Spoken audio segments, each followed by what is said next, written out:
Oke, baik, bismillahirrahmanirrahim. Assalamualaikum warahmatullahi wabarakatuh. Kembali lagi di channel YouTube Pendidikan Matematika Uniba. Ya, ini siang hari ini, hari Jumat, cukup terik ya. Iya, Panas, sangat terik sekali. panas sekali ya.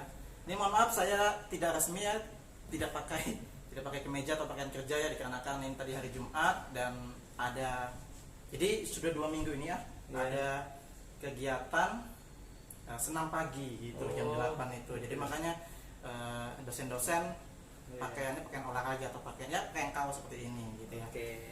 Ya, ini di sebelah saya sudah hadir senior saya yang merupakan salah satu alumni dari program studi pendidikan matematika Universitas Balikpapan. Barangkali bisa perkenalan diri, Kak Sakti. Oke, baik. Terima kasih Pak Rian. Assalamualaikum warahmatullahi wabarakatuh. Waalaikumsalam warahmatullahi wabarakatuh.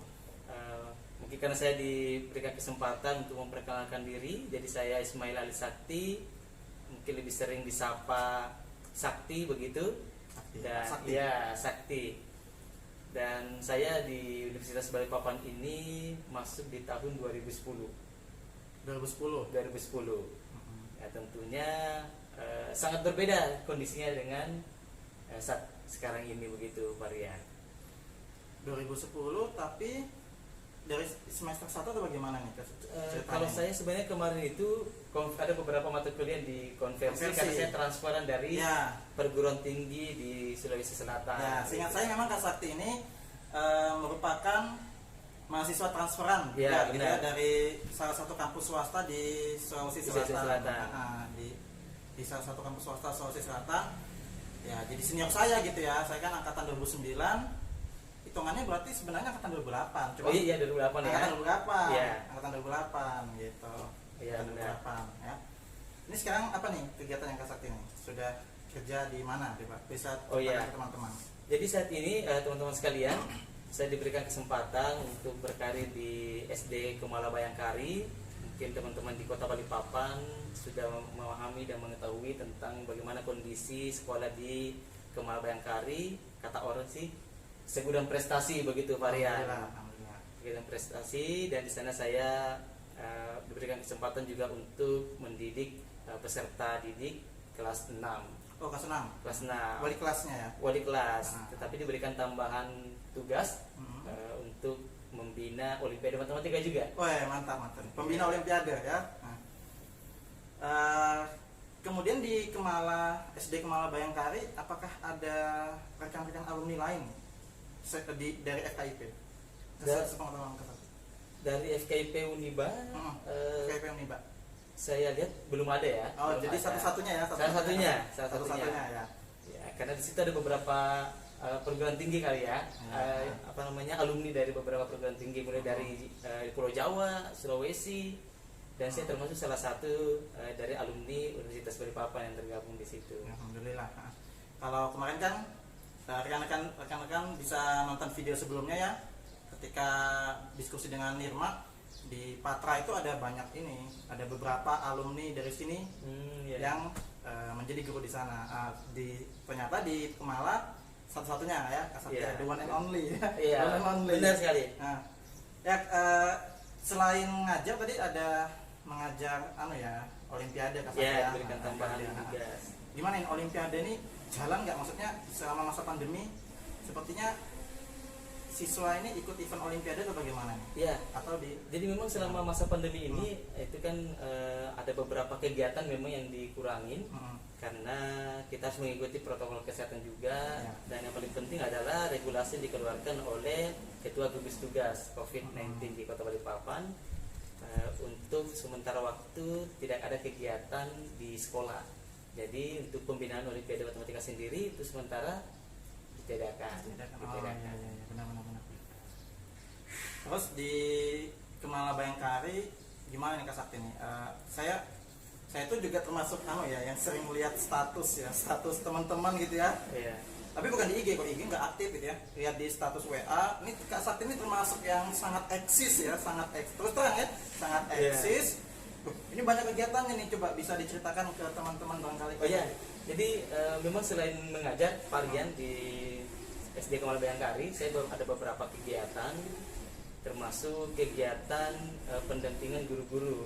Pendampingan guru-guru. Jadi memang kegiatan saya di luar itu kebetulan saya bersama dengan salah satu instruktur nasional. Instruktur nasional yang ada di Kota Balikpapan itu sering keluar untuk berdiskusi dengan guru-guru yang ada di wilayah Kalimantan Timur. Kebetulan saya juga bergabung dalam keluarga peduli pendidikan wilayah Kalimantan Timur. Gitu. Jadi Keluarga peduli pendidikan. keluarga peduli pendidikan untuk wilayah Kalimantan Timur. Jadi kegiatannya tadi ya pendampingan Ya. ke guru-guru ini sudah keliling berarti ya. Sudah keliling. Apa aja, kemana aja nih Kak Sakti ini? Jadi pernah ke Babulu, Babulu ya itu Babulu di Penajam Pasir Utara. seberang ya, seberang. Ya, di seberang. Terus kemudian pernah ke Tenggarong, Garong. ya di Tenggarong, Samarinda juga pernah, termasuk ke Tarakan. Paling jauh dan Iya, paling jauh ke Tarakan. Ini selama masa pandemi masih sering jalan atau dikurangin namanya kegiatan? Masa pandemi terakhir di bulan 7 ya kalau nggak salah. Oh, bulan Iya, 7 itu ya. itu kami melakukan pendampingan ke Tenggarong. Garong ya? Ya, untuk beberapa sekolah yang ada di Tenggarong. Dan paling terakhir kemarin kami ke Bogor. Oh, sempat Bogor? Sempat ke Bogor. Oh. Bulan kemarin. Awal bulan kemarin Iya. itu ada kegiatan di Bogor untuk skala nasional. Gitu. Cukup ya teman-teman ya, cukup padat nih jadwalnya nih, makanya ini mengundang ke sini juga susah, beneran deh, serius, janjiannya juga susah ya.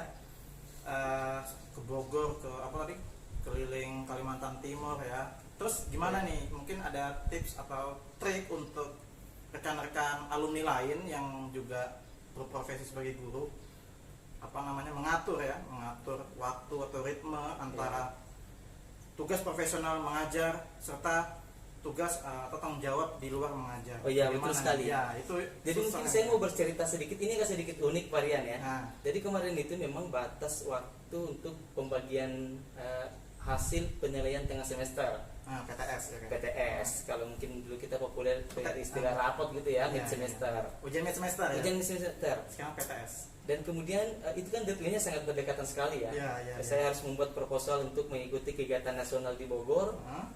Terus kemudian saya juga harus mempresentasikan di kementerian proposal yang sudah dibuat itu, dan di sisi lain saya juga memiliki tugas pokok dan fungsi di sekolah itu dia. untuk menyelesaikan tugas administrasi di sekolah. Nah, jadi memang kita harus membagi waktu. Kita sama-sama memiliki waktu 24 jam, tetapi bagaimana kita mengatur waktu itu supaya semua bisa berjalan. Dan alhamdulillah rapot saya bisa bagikan tepat waktu, dan kegiatan saya di luar juga jalan. Alhamdulillah. Jadi kemarin itu saya sempat di bandara masih mengerjakan hasil ini evaluasinya. Sempat itu sampai nunggu ya? Sempat karena jam 8 kebetulan saya di bandara di Jakarta kemarin itu jam 5 subuh, tetapi dari Bogor saya jam 2 pagi.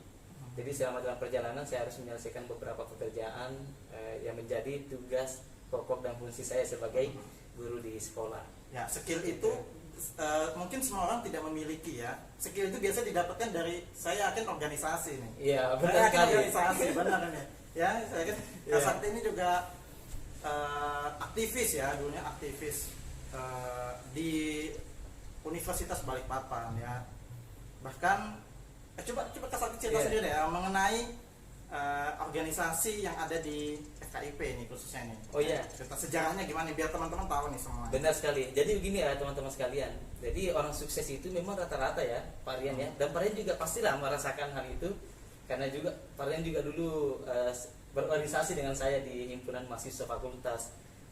Nah, kalau saya sering mengatakan begini Pak Rian, kalau misalnya saya menganalogikan ini zaman kuliah dengan dunia kerja yang sebenarnya. Ya. Jadi kalau misalnya saya menganalogikan itu seperti kolam. Ketika kuliah itu kita belajar berenang di kolam. Tentunya kedalamannya terukur, arusnya bisa kita antisipasi, tetapi memang resikonya sangat kecil. Risiko sangat kecil karena semua terukur, kedalamannya terukur, arusnya terukur, sehingga risikonya relatif sangat kecil. Nah, tetapi kita tentunya harus keluar sekali-kali ke laut untuk belajar berenang. Kalau di laut itu kedalamannya tidak terukur, kemudian arusnya juga sulit untuk kita tebak, dan risikonya cenderung lebih besar. Tetapi jika kita sudah pandai berenang di laut, maka situasi apapun pasti akan bisa kita Atas ya. atasi, bisa kita lewati. Nah inilah yang saya sebut laut itu sebagai kehidupan di dunia kerja, dan kolam yang dangkal dan terpur itu adalah kehidupan yang ada di kampus. Nah, tentu untuk belajar berenang di laut itu salah satu wadahnya adalah organisasi. Ya. Dan saya recommended sekali dengan organisasi yang ada di di Fakultas Keguruan dan Ilmu Pendidikan, itu adalah organisasi himpunan mahasiswa fakultas. Ya. Gitu. Dan mungkin selain saya nih, Pak Rian ini, saya juga mau bertanya mungkin sama Pak Rian ini, karena sekarang Pak Rian saya lihat dan mengikuti sosial media beliau, mengikuti status beliau juga, dan saya tahu persis karirnya Pak Rian ini sangat bagus begitu ya. Nah mungkin bisa bercerita juga Pak Rian, bagaimana pengalaman Pak Rian ketika berorganisasi dan apa manfaatnya nih setelah sekarang menjadi ketua program studi mungkin. Ya, jadi manfaat organisasi memang sangat banyak gitu ya, karena memang kita di kelas apa yang diajarkan oleh dosen kita itu kan sekadar teori gitu kan. Yeah. Teori oke lah, teori tentang himpunan misalnya, teori belajar mengajar, kemudian teori menyusun media pembelajaran interaktif, teori atau teori dan praktik mengajar di lapangan segala macam gitu kan. Namun ada beberapa skill yang tidak kita dapatkan di ruang kelas ya, dalam hal ini ruang kelas gitu ya. Ada beberapa skill yang tidak kita dapatkan, seperti misalnya public speaking gitu kan. Public speaking ya, ini contoh bisa ngomong di depan kamera seperti ini ya, tentunya berlatih gitu kan. Tidak langsung satu hari langsung kan tidak seperti itu, melainkan itu juga ada kita pelajari di organisasi, baik secara langsung ataupun tidak langsung kan gitu Kak Sakti ya. Baik diajari Kak Sakti ataupun kita mencoba bertanya atau mengkritisi kan di organisasi kita ada rapat misalnya seperti itu. Kemudian ada soft skill lain kayak misalnya manajemen waktu. Tadi Kak Sakti sudah bercerita jam 2 pagi malah ngetik ini menyelesaikan raport gitu kan, raport PTS. Padahal kalau orang lain mungkin tidur gitu kan, jam 2 sampai jam 5 tidur di kereta gitu kan perjalanan. Namun karena manajemen waktu yang baik dan jadwal yang padat, oh ya sudah, saya lebih baik mengerjakan. Nah, kayak gitu. Jadi ada beberapa hal yang kita bisa dapatkan. Terlebih ya sepertinya manajemen diri gitu kan. Manajemen diri itu lebih terjaga lah ibaratnya seperti itu ya. Alhamdulillah gitu, dapat banyak manfaat, dan terus terang saya banyak dapat ilmu dari Kak Sakti gitu ya, karena Kak Sakti ini memang senior saya. Kemudian juga saya banyak belajar organisasi dari beliau, banyak diskusi juga.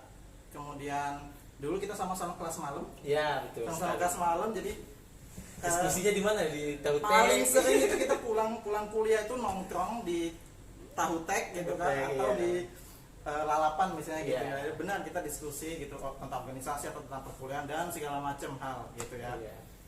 Dan kita tuh milih tahu tek itu karena harganya relatif terjangkau gitu ya. Iya, jadi ya benar, tahu tek itu selain mengenyangkan gitu kan, mengenyangkan, harganya relatif terjangkau gitu, 8.000 aja gitu beneran. Jadi dan mengenyangkan, bisa ngobrol lama-lama begitu kan. Beda dengan di restoran tertentu misalnya gitu kan, yang notabene mahal ya. Kita kan mahasiswa juga ya tahu ya keuangan mahasiswa, kita juga hemat-hemat juga gitu kan. Jadi banyak ngambil pelajaran ya di luar kelas malah gitu. Benar. Malah banyak bahkan kalau dibilang pas jam istirahat itu saya itu paling sering ke kelasnya Kak Sakti gitu.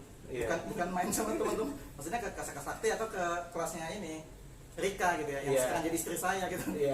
Sama saya kemana-mana gitu, maka dapat ilmunya dari situ gitu. Sosialnya kita dapat, alhamdulillah gitu. Tapi saya ini Pak Rian, masalah public speaking itu ternyata memang kita kan nggak ada kuliah nih public speaking. Nggak ada kuliah, nggak ada kuliahnya gitu ya. Tetapi ternyata dengan organisasi ini kita bisa terlatih untuk public speaking tadi, karena ini kan memang masalah itu tadi manajemen diri. Karena kita bisa mengeksplor diri kita dari organisasi itu. Saya kemarin ada pengalaman lucu juga nih Pak Rian. Jadi bulan kemarin teman-teman sekalian, saya disuruh sama pimpinan saya untuk membuat semacam karya tulis begitu. Kemudian saya coba membuat. Ini juga dari pengalaman dari organisasi. Iya. Dan tentunya ilmu-ilmu yang saya dapatkan di Fakultas Keguruan dan Ilmu Pendidikan Universitas Balikpapan. Saya mencoba membuat, kelar, kemudian malamnya saya dicoba membuat PowerPoint-nya. Langsung ya. Coba Pak Sakti buat PowerPoint. Siap. Nah, setiap ada perintah, ya teman-teman ini harus siap. Ya. Nah, Bagaimanapun keadaannya. bagaimanapun keadaannya kita harus siap. Itulah keuntungan, salah satu keuntungan ya dari organisasi. Pagi hari jam 9 saya diberikan ID meeting. ID meeting Zoom. Karena sekarang semua kegiatan itu lebih banyak dilaksanakan secara virtual begitu. Saya diberikan ID meeting, terus kemudian disampaikan Pak Sakti nanti join. Ini ID meetingnya. Siap Pak? Setelah saya join, tiba-tiba moderator ini skala nasional. Jadi pelatihan skala nasional. Semua peserta dari seluruh Indonesia.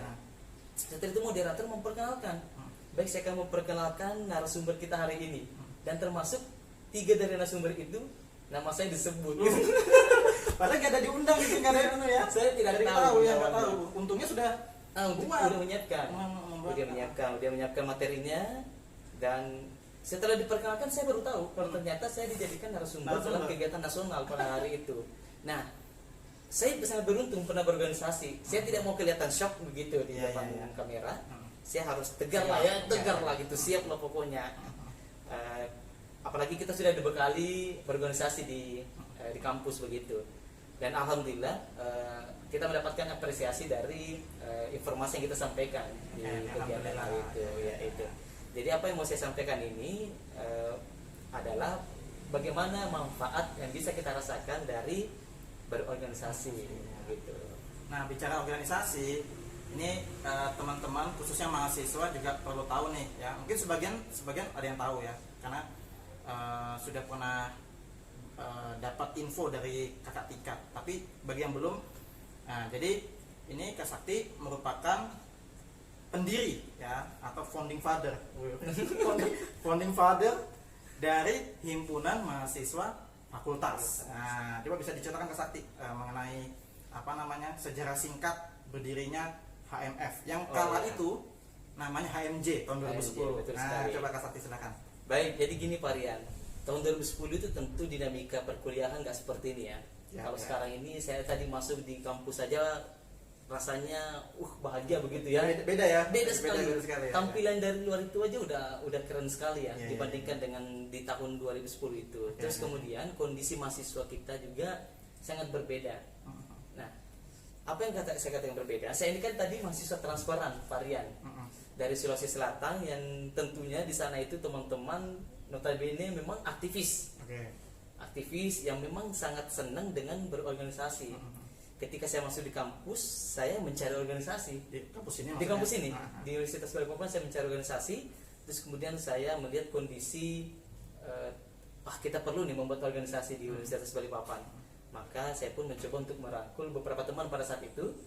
Dan memang ada kendala ya tentunya. Notabene pekerja. Jadi alasan teman-teman itu memang tidak ada waktu untuk mengurusi organisasi. Karena pada saat itu memang kondisinya mahasiswa itu lebih banyak bekerja. Makanya kita dulu kuliahnya malam Pak Rian ya. Paginya kerja. Nah, ketika saya mencari tim, saya datangi satu-satu. Saya melakukan pendekatan secara persuasif begitu. Ayo kita coba buat organisasi ini. Aduh, udah nggak zaman lagi. Ayo, alasannya rata-rata seperti itu. Ayo kita buat ini. Waduh, udah nggak ada waktu buat ngurusin begitu. Akhirnya saya mencoba untuk menjebak teman-teman pada saat itu. Jadi kita dulu dari kelas itu pas mau maghrib mau melaksanakan sholat maghrib begitu. Jam istirahat. Saya hadang teman-teman yang lewat. Ayo masuk dulu di ruangan. Masuk dalam ruangan. Ini mau ngapain ini? Ini saya termasuk modal nekat varian ya. Karena pada saat itu saya termasuk mahasiswa baru. Di transparan tadi. Tapi saya harus mencoba untuk memberanikan diri karena saya yakin bahwa suatu saat ini akan membawa manfaat begitu. Akhirnya saya kumpulkan teman-teman masuk. Nah di sana saya mencoba untuk menyampaikan tujuan dari rencana kita tadi ini, bahwa kita akan menjadi pelopor. Teman-teman yang mau dicatat namanya dalam sejarah di kampus, silahkan besok saya tunggu dan kita akan membahas lebih jauh tentang persiapan pembentukan organisasi di kampus. Alhamdulillah besoknya datang. Itu yang kita jadikan sebagai tim perumus organisasi. Itu bulan Maret itu ya? Iya, di bulan Tanggalnya Maret. ingat nggak? Kakak ingat ya? Tanggal 15 ya. Tanggal 15 Maret. Itu yang kita disepakati. Tapi tentunya sebelum itu ada proses. Sebelum ditetapkan sebagai Ya, hari, apa. ya itu ada proses mulai dari lobby-lobby ke teman-teman mahasiswa, pembentukan tim begitu, lobby-lobby ke fakultas, minta izin ke apa namanya ke dekan begitu. Pak Kasmudi saat Pak itu ya? Kasmudi pada saat itu. Dan alhamdulillah kita direstui untuk membentuk satu organisasi di kampus. Jadi 15 Maret 2010. 2010 betul Ya. sekali.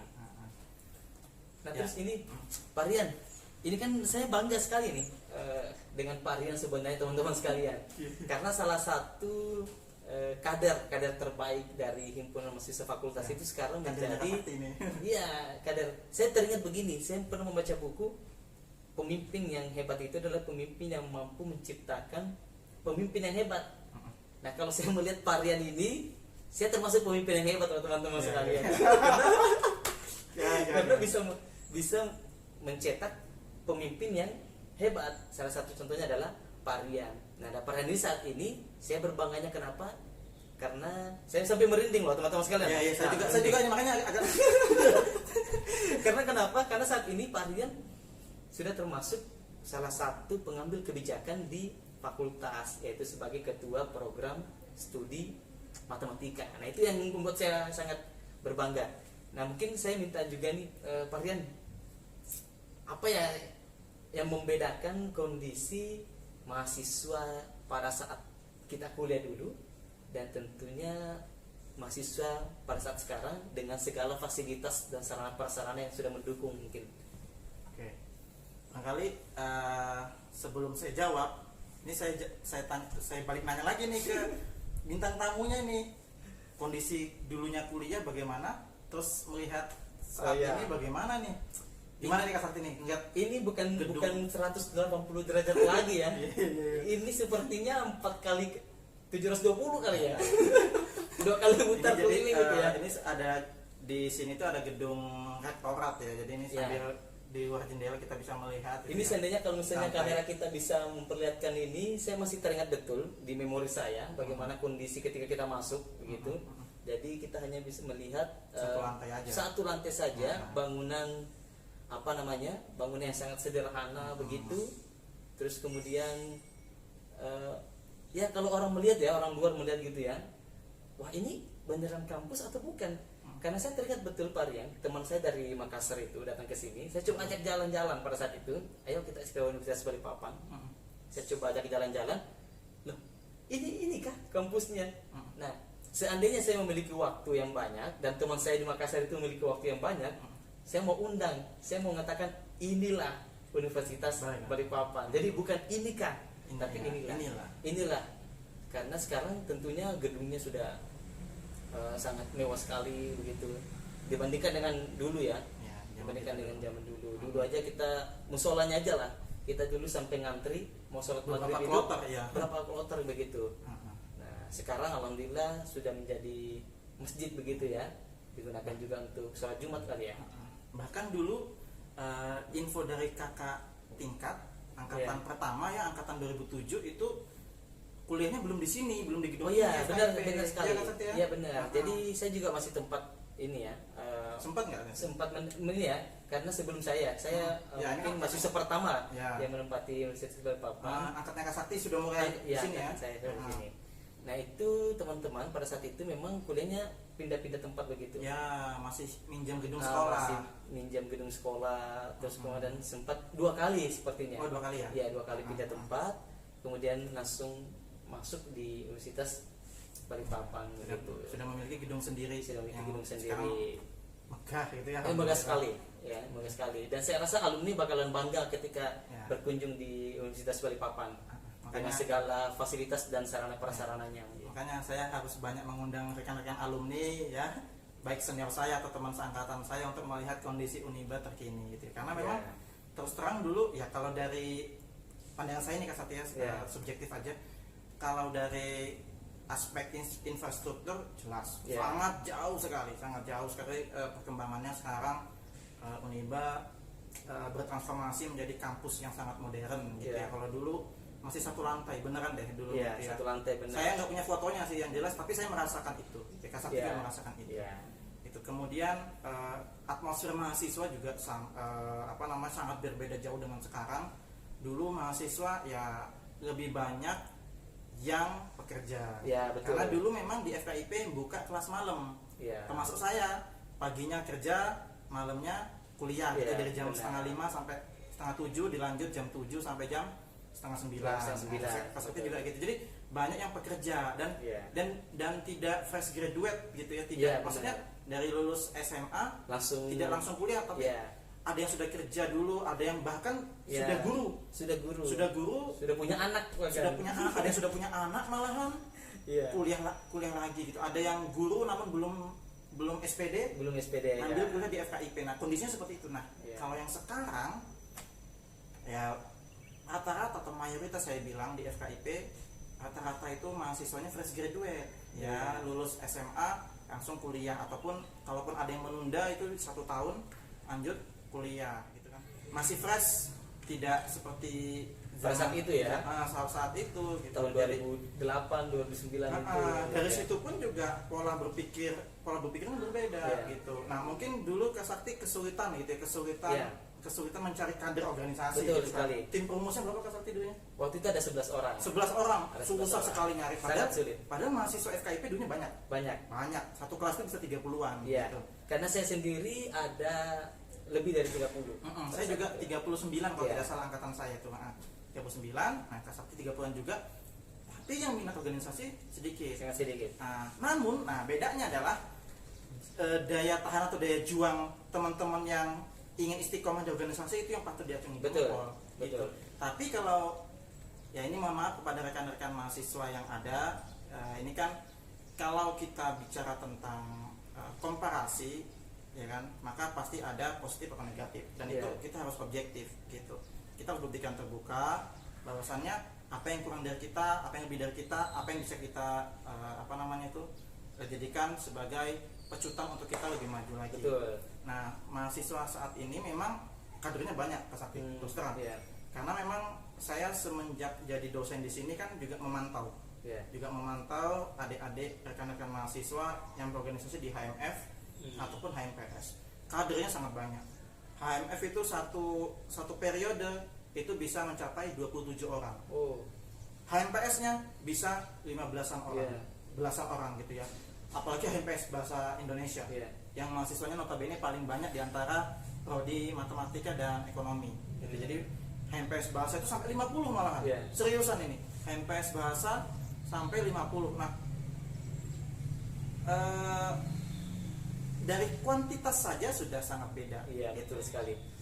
Dan ini kita berarti udah masuk satu dekade gitu ya? Satu dekade ya, 10 tahun Nah, ya, 10 tahun. kemarin itu sebenarnya ada niat bagaimana satu dekadenya HMF ini kita buat suatu kegiatan yang besar begitu, tapi ternyata karena ada pandemi COVID-19 ini sehingga menyebabkan kita tidak bisa melakukan aktivitas secara tatap muka begitu.